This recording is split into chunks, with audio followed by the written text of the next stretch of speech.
فأعوذ بالله السميع العليم من الشيطان الرجيم من همزه ونفخه ونفثه بسم الله الرحمن الرحيم اعلموا أنما الحياة الدنيا لعب ولهو وزينة وتفاخر بينكم وتكاثر في الأموال والأولاد كمثل غيث أعجب الكفار نباته ثم يهيج فتراه مصفرا ثم يكون حطاما وفي الآخرة عذاب شديد ومغفرة من الله ورضوان وما الحياة الدنيا إلا متاع الغرور سابقوا إلى مغفرة من ربكم وجنة عرضها كعرض السماء والأرض أعدت للذين آمنوا بالله ورسله ذلك فضل الله يؤتيه من يشاء والله ذو الفضل العظيم۔ پیارے بھائیوں، پچھلی مجلس میں کافروں اور مومنوں کا ذکر تھا۔ خصوصاً پچھلی مجلس میں اولاً مسلمانوں کو تنبیہ کی گئی تھی اس بات پر کہ وہ دین کے کام میں خواہ اللہ تعالیٰ کے راستے میں صدقہ کرنا ہو، اللہ تعالیٰ کے راستے میں جہاد ہو، اللہ تبارک و تعالیٰ کے لیے دین کی تعلیم و تعلم کا مسئلہ ہو، اللہ تعالیٰ کے لیے مسلمانوں کی طرف سے دفاع کا مسئلہ ہو، اس بارے میں سستی کرنے اور پھر اس کا علاج کس ذریعے سے ہو سکتا ہے اس کی طرف توجہ دلائی گئی تھی۔ آج یہ واضح کیا گیا ہے کہ آخر انسان دین کے بارے میں سستی کیوں کرتا ہے، آخرت کے بارے میں کوتاہی سے کیوں کام لیتا ہے۔ اس کی وجہ، سب سے بڑی وجہ کیا ہے؟ دنیا میں مشغولیت ہے، دنیا کی نیرنگیوں پر فریفتہ ہونا ہے، دنیا میں گوناگوں اللہ تبارک و تعالیٰ نے جو زینتیں رکھی ہیں ان کا دلدادہ ہونا ہے۔ اس کی وجہ سے اپنے اصل مقصد سے لوگ غافل ہیں۔ اسی طرف توجہ دلاتے ہوئے اللہ تعالیٰ فرماتا ہے اعلموا، جان لو۔ تو گویا کہ آگے جو بات کہی جا رہی ہے وہ بڑی اہم ہے۔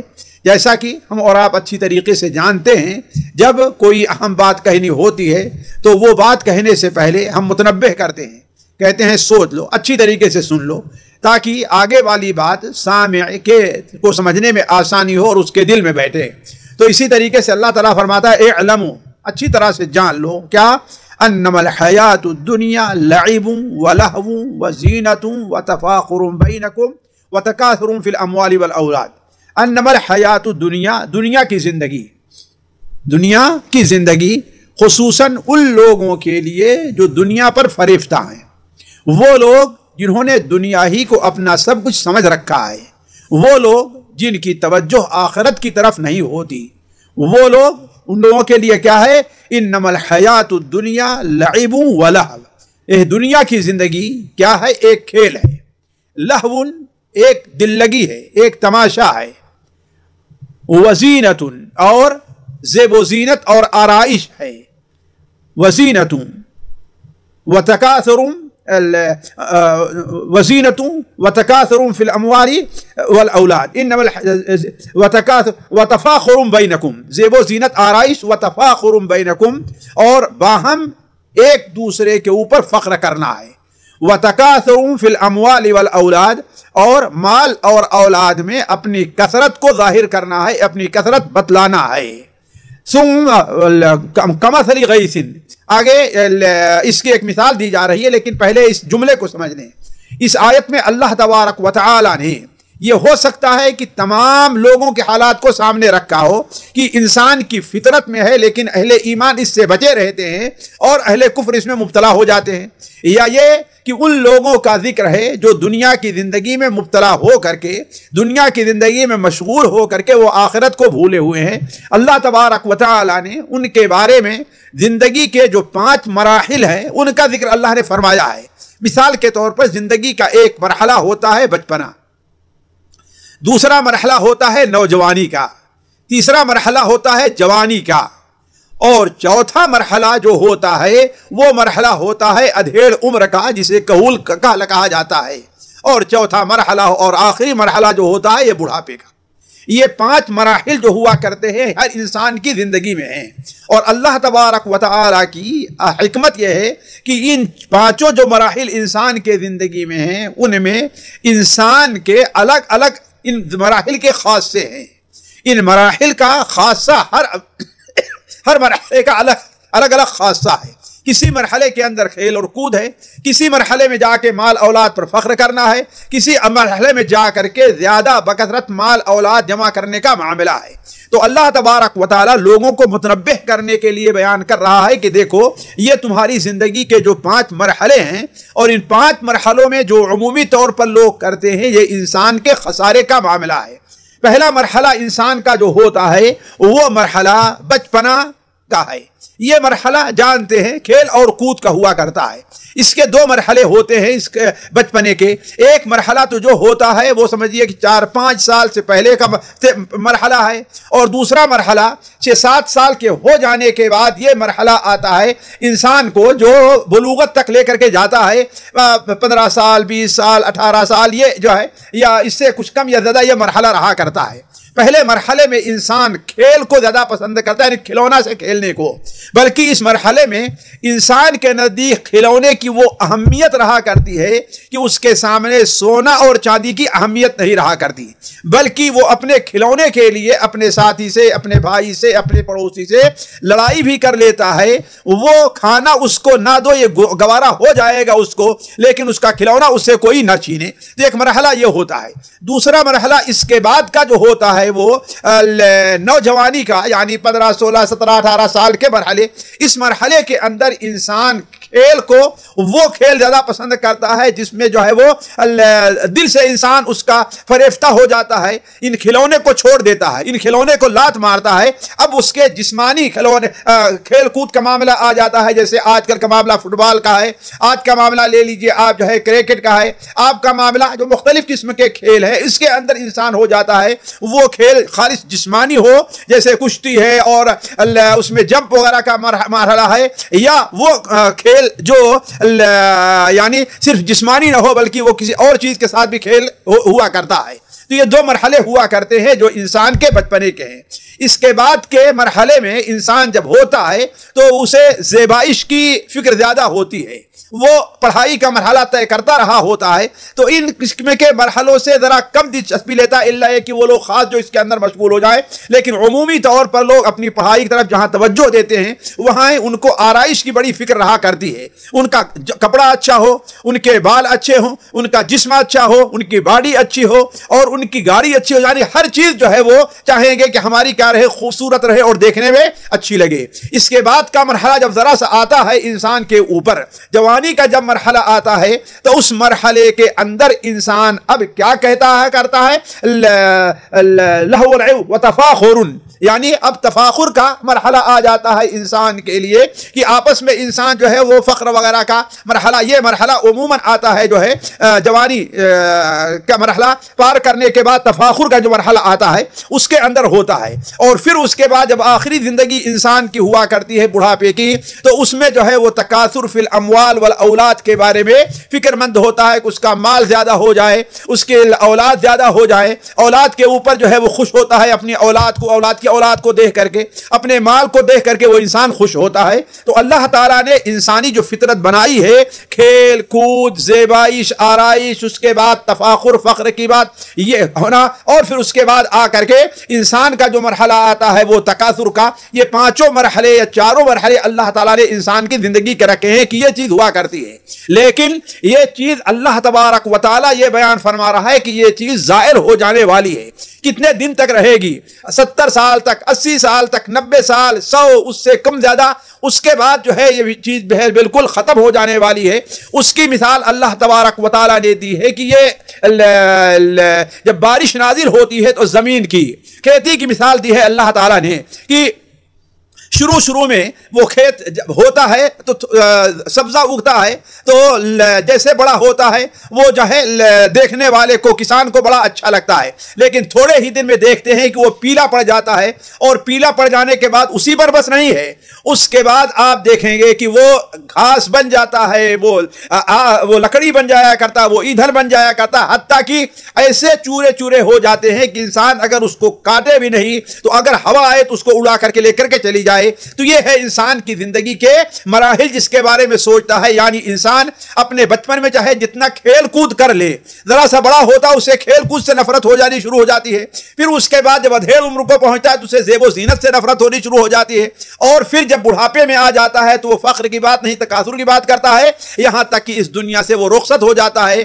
اس کی کوئی اہمیت، ان چیزوں کی اہمیت اس کے نزدیک اب کوئی رہے نہیں جاتی۔ یہی اللہ تبارک و تعالی متنبہ کرتے ہوئے فرما رہا ہے کمثل غیث، یعنی یہ دنیا کی جو زندگی ہے، لہو و لعب، زیب و زینت، فخر و مباحات اور مال و اولاد کی کثرت، یہ چیز کیا ہے؟ کمثل غیث، اس کی مثال ایک بارش جیسی ہے۔ غیث اصل میں کہتے ہیں عموماً ایسی بارش کو جو جس کے لیے انسان دیر تک انتظار کرے، یا اب یہ سمجھے کہ شاید اب اس سال سوکھا ہی سوکھا رہے گا، بارش نہیں ہوگی، اس کے بعد اللہ تعالیٰ بارش نازل کر دے، جیسے هو الذی ينزل الغیث من بعد ما قنطوا، تو غیث سے مراد کیا ہے؟ بارش ہے۔ کمثل غیث، جیسا کہ بارش، اعجب الکفار نباتہ، اعجب یعجب پر اچھا لگنا، پسند کرنا، اس کو بھانا، تو اعجب الکفار، کفار یہاں پر کفار کا معنی زیادہ راجح یہ لگتا ہے کہ یہاں کفار کا معنی کیا ہے؟ وہ کسان ہے، اس لیے کہ اللہ تعالیٰ نے دوسری جگہ یعجب الزراع بیان کیا ہے، زرع یعنی سارے کھیتی کرنے والے، تو کسان کو کفار اس لیے کہا جاتا ہے کہ وہ بیج اصل میں کفرہ کے معنی ہے کیا؟ وہ چھپانا، اسی لیے بہت سے علاقے میں گاؤں کو کفر کہتے ہیں، جیسے آپ دیکھیں گے آپ مصر کے اندر ہیں، فلسطین میں ہے کفر الشیخ، کفریے ایسے ہوا، تو اس کے معنی کیا ہے؟ گاؤں۔ کیوں؟ اس لیے کہ گاؤں لوگوں کو چھپا لیتا ہے، وہاں لوگ چھپ جایا کرتے ہیں، تو کفرہ کی اصل معنی ہوتا ہے چھپانا، اور کافر کو کافر اس لیے کہتے ہیں کہ اللہ تعالیٰ پر ایمان کو، اللہ تعالیٰ کی وحدانیت کو جو اس کی فطرت میں داخل ہے اس کو وہ چھپا لیتا ہے، یا یہ کہہ لیجئے کہ اس کی غلط تربیت جو ہوتی ہے اس کو ڈھک دیا کرتی ہے، تو کفار کو کفار اسی لیے کہا جاتا ہے کہ وہ حق کو چھپا رہا ہے، اور کسان کو کافر کفار اس لیے کہا جا رہا ہے کہ وہ دانے کو، بیج کو وہ زمین میں چھپاتا ہے۔ تو اللہ تعالیٰ فرماتا ہے اعجب الکفار نباتہ، کافر کو نبات یعنی اس زمین کی، اس بارش سے جو نبات سبزہ اگا ہے، جو کھیتی ہوئی ہے، کیا ہے؟ اس کو اچھی لگتی ہے، نباتہ ثم یہیج، لیکن دیکھیں کہ تھوڑی ہی دیر کے اندر کیا ہے؟ وہ نبات اگتی ہے، اس کے بعد کیا ہے؟ وہ یہیج یعنی ایسر خشک ہونا شروع ہو جاتی ہے، خشک ہو جاتی ہے، یہیج کے معنی خشک ہونا شروع ہو جاتی ہے، پھر اس کے بعد کیا ہوتا ہے؟ فتراہ مصفرا، یعنی سرخ خشک ہو جانے کے بعد آپ دیکھیں گے اس کو پیلا پن اس کے اوپر آ جایا کرتا ہے، ثم یکون حطاما، پھر وہ چیز کیا ہوتی ہے؟ لکڑی بن جاتی ہے، وہ بھوسا بن جاتی ہے، وہ ریزہ بن جایا کرتی ہے۔ حطاما کے معنی توڑ کر کے اصل میں رکھ دینے کو ہوتا ہے، چونکہ جو لکڑی ہوتی ہے اسے کاٹ کر کے توڑ کر کے، حطام ایندھن جو ہوا کرتا ہے اس کو لگاتے ہیں، اس لیے ایندھن کو بھی حطام کہا جاتا ہے۔ تو یہاں پر مراد کیا ہے؟ وہ ٹکڑے ٹکڑے ہو جانا، چاہے کھیتی کی شکل میں ہے، عام گھاس کی شکل میں ہے، سبزہ کی شکل میں ہے، کسی بھی شکل میں ہے، تو ثم یکون حطاما، یعنی جس طریقے سے آخر میں انسان بوڑھا ہو جاتا ہے اور مال اولاد کی کثرت، لیکن اس کے بعد کوئی چیز کام نہیں ہے تو ختم ہو جاتا ہے، ایسی انسان دنیا کی زندگی ہے کہ بارش کی اس کی مثال ہے کہ بارش ہوئی تو اسے اچھا لگنے لگا، سبزہ اگا ہے، لہلہانے لگا، پھر دیکھتے دیکھتے وہ خشک ہو جاتا ہے، اور وہ خشک یہاں تک کہ پیلا پڑ جاتا ہے، وہ سڑنا شروع ہو جاتا ہے، اور پھر وہ ذرات کی شکل میں چھوٹے چھوٹے اڑنا شروع ہو جاتا ہے۔ یہی انسان کی زندگی ہے۔ پھر اس کے بعد جو اس زندگی کے بعد جو مرحلہ آتا ہے وہ دو قسم کا ہوتا ہے، یعنی آخرت کا۔ آخرت میں اس مرحلے کے اندر جو ان لوگ رہے ہیں ان میں سے دو قسم کے لوگ ہیں، کچھ لوگ تو ہیں جنہیں جہنم کی طرف جانا ہے، اور کچھ لوگ ہیں جسے جنت کی طرف جانا ہے۔ تو اللہ تعالیٰ فرماتا ہے وَفِي الْآخِرَةِ عَذَابٌ شَدِيدٌ وَمَغْفِرَةٌ، اور آخرت میں سخت عذاب ہے، لیکن کو کافروں کے لیے، جن لوگوں نے اس دنیا کی زندگی کو سب کچھ سمجھ رکھا ہے، جن لوگوں نے اس دنیا کی زندگی کے اندر فخر سے کام لیا اور مال اولاد کی کثرت پر جو ہے فخر کرتے رہے، ان لوگوں کے لیے کیا ہوگا؟ عذاب شدید ومغفرۃ من اللہ ورضوان، اور دوسرے جو لوگ ہوں گے ان کے لیے اللہ تبارک و تعالیٰ کی طرف سے مغفرت اور اس کی رضامندی ہوگی۔ یعنی گویا کہ یہ دنیا جب کھیل تماشا ہے، اس دنیا کے اندر جب کوئی فائدہ نہیں ہے تو اس دنیا میں وہ عمل کیا جائے گویا جو اسے اللہ تعالیٰ کی رضا اور مغفرت تک پہنچا دے۔ وَمَا الْحَيَاةُ الدُّنْيَا إِلَّا مَتَاعُ الْغُرُورِ، اللہ تعالیٰ فرماتا ہے دنیا کی زندگی تو کیا ہے؟ دھوکے کی ٹٹی ہے۔ وہی انسان اس سے میں مشغول ہوتا ہے جو انسان دھوکے کے اندر ہے، جو اس کو سمجھتا نہیں ہے۔ جس طریقے سے کوئی آدمی اس باغ کو، اس ہریالی کو سب کچھ سمجھ بیٹھے اور اس کے لیے مستقبل کے لیے اپنے کوئی کام نہ کرے، تو یہی چیز کیا ہے؟ وہ دنیا کی زندگی ہے متاع الغرور، یعنی غرور کے معنی کیا ہے؟ دھوکہ دینا، دھوکے میں رہنا۔ تو جو انسان گویا دنیا کے اندر مشغول ہے وہ بہت بڑے دھوکے میں ہے۔ کیوں؟ اس لیے کہ وہ جہنم کا سودا کر رہا ہے۔ جو دنیا کے اندر مشغول ہے وہ بہت ہی دھوکے میں ہے، اس لیے کہ وہ اس دنیا کو اللہ تعالیٰ نے آخرت کی جو کھیتی بنایا ہے اس سے فائدہ نہ اٹھا کر کے وہ اپنے آخرت کے لیے سامان نہیں کر رہا ہے۔ وَمَا الْحَيَاةُ الدُّنْيَا إِلَّا مَتَاعُ الْغُرُورِ۔ آگے اللہ تعالیٰ فرماتا ہے لہذا تمہیں کرنا کیا چاہیے؟ لہذا تمہیں کیا کرنا چاہیے؟ سابقوا الی مغفرۃ من ربکم۔ سابقہ یسابقوا کے معنی ہوتا ہے مسابقت کرنا، یعنی ایک دوسرے سے آگے بڑھنا، ایک دوسرے سے آگے بڑھنے کی کوشش کرنا۔ تو سابقوا الی مغفرۃ من ربکم، تم لوگ رب کی مغفرت کی طرف ایک دوسرے سے آگے بڑھنے کی کوشش کرو۔ تمہاری کوشش یہ ہونی چاہیے کہ علم کی مجلس میں تم سب سے پہلے پہنچو، تمہاری کوشش ہو کہ مسجد میں تم سب سے پہلے پہنچو، تمہاری کوشش ہو کہ خیر کے کام میں تم سب سے پہلے پہنچو، تمہاری کوشش ہو کہ کوئی بھی خیر کا کام ہے، صدقہ کرنے کا کام ہے، روزہ رکھنے کا کام ہے، کہ تم سے آگے کوئی نہ بڑھ پائے۔ تو سابقوا الی مغفرۃ من ربکم، جیسا کہ اللہ تعالیٰ نے قرآن مجید میں اس چیز طرف خصوصی طور پر توجہ دلائی ہے کہ اللہ کے جو مومن بندے ہوا کرتے ہیں وہ خیر کی طرف سبقت لے جاتے ہیں، جیسا کہ اللہ تعالیٰ سورہ مؤمنون میں فرماتا ہے کہ ان الذین هم من خشیۃ ربهم مشفقون، وہ لوگ جو اپنے رب کی خوف سے کانپتے رہتے ہیں۔ والذین هم بآیات ربهم یؤمنون، وہ لوگ جو اپنے رب کی آیات پر ایمان لے آتے ہیں۔ والذین هم بربهم لا یشرکون، وہ لوگ جو اپنے رب کے ساتھ شرک نہیں کرتے۔ والذین یؤتون ما آتوا، اور وہ لوگ جن سے جو کچھ ہو سکتا ہے وہ دیتے ہیں یا جو عمل ہو سکتا ہے یہ کرتے ہیں۔ والذین وقلوبهم وجلہ، اور ان کے دل ڈرتے رہتے ہیں کہ انہم الی ربہم راجعون، وہ اللہ کی طرف کیا ہے؟ جانے والے ہیں۔ اولئک یسارعون فی الخیرات وہم لہا سابقون، یہی وہ لوگ ہیں جو خیر کے کام کو جلدی جلدی کرنے والے ہیں۔ وہم لہا سابقون، اور وہ اس کی طرف سبقت لے جانے والے بھی ہیں۔ تو اللہ تبارک و تعالی نے لوگوں کو دنیا کی زندگی میں مشغول رہ کر کے دنیا کی جو دھوکے کی ٹٹی ہے، دھوکے کا سامان ہے، اس کے میں پڑھ کر کے آخرت کو نہ بھولے بلکہ کیا کرے؟ سابقوا الی مغفرۃ من ربکم، مسابقت کرو، جلدی جلدی کرو، آگے بڑھو، ایک دوسرے سے آگے بڑھنے کی کوشش کرو۔ الی مغفرۃ من ربکم، اپنے رب کی مغفرت کی طرف، یعنی وہ کام کرے بندہ جس سے اللہ تعالیٰ کی مغفرت کا مستحق ٹھہرتا ہے، وہ کام کرے جس سے اللہ تعالیٰ کی بخشش اس کو ہو۔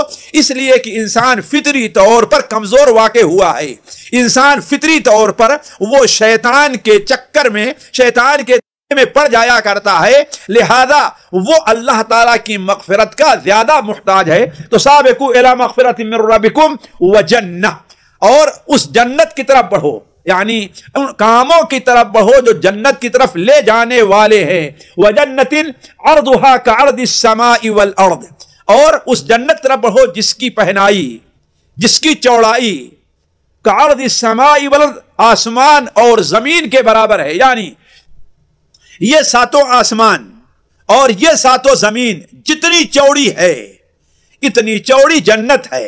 اور بعض علماء نے کہا کہ اللہ نے عرض چوڑائی کا ذکر کیا ہے، طول کا، لمبائی کا ذکر نہیں کیا، اس لیے کہ عموماً کسی چیز کی جو لمبائی ہوا کرتی ہے وہ اس کی چوڑائی سے زیادہ ہوا کرتی ہے۔ تو گویا جب جنت اتنی چوڑی ہوگی تو اس کی لمبائی کا کیا اندازہ کیا جا سکتا ہے، اور یہ بھی ہو سکتا ہے کہ مجرد چوڑائی سے جنت کی جو ہے بڑائی اور جنت کی وسعت بیان کی گئی ہو، یعنی جنت اتنی وسیع ہے، یہاں پر لمبائی اور چوڑائی کا ذکر نہیں ہے بلکہ مراد کیا ہے؟ جنت کی وسعت ہے۔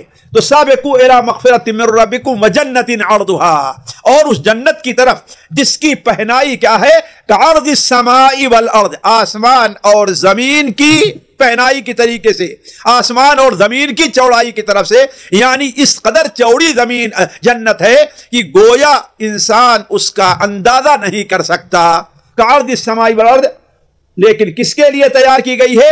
اعدت للذین آمنوا باللہ ورسلہ، ان لوگوں کے لیے تیار کی گئی ہے جو اللہ تعالیٰ پر اور اس کے رسولوں پر ایمان لے آتے ہیں، اللہ تعالیٰ پر اور اس کے رسولوں پر ایمان لے آتے ہیں۔ جیسا کہ پچھلی مجلس کے اندر ہم نے آپ کے سامنے جو ایک حدیث صحیح بخاری کی رکھی تھی، وہ آپ لوگوں کو یاد ہوگا کہ آپ صلی اللہ علیہ وسلم نے ارشاد فرمایا کہ جنتیوں کے جو درجات ہیں، ان درجات، ادنا درجے کا جو جنتی ہے وہ اعلیٰ درجے کے جنتی کو کتنا اونچا دیکھے گا؟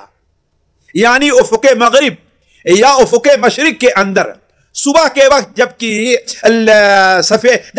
روشنی پھیلنی شروع ہو جاتی ہے اور تاروں کا دکھنا مدھم ہو جایا کرتا ہے، تو اس وقت افق مغرب، مشرق یا افق مغرب پر دور دراز کہیں جا کر کے اگر کوئی تارا دکھائی دیتا ہے تو ایسے ہی جنت میں جن لوگوں کا اعلیٰ مقام ہے، نیچے درجے کے جنتی اتنا اونچا مقام جنتیوں کو دیکھیں گے۔ تو صحابہ نے کہا اے اللہ کے رسول صلی اللہ علیہ وسلم، کیا یہ مقام اللہ تعالیٰ نے انبیاء کا رکھا ہے؟ تو آپ صلی اللہ علیہ وسلم نے ارشاد فرمایا نہیں، لیکن الذین آمنوا باللہ وصدقوا المرسلین، جو اللہ تعالیٰ پر ایمان لے اور رسولوں کی تصدیق کی۔ تو وہی چیز اللہ تعالیٰ یہاں فرما رہا ہے، اعدت للذین آمنوا باللہ ورسولہ، یعنی یہ جنت جس کی پہنائی آسمان اور زمین کے برابر ہے، اس کی پہنائی آسمان اور زمین کے برابر ہے۔ یہ کیا ہے؟ کس کے لیے تیار کی گئی ہے؟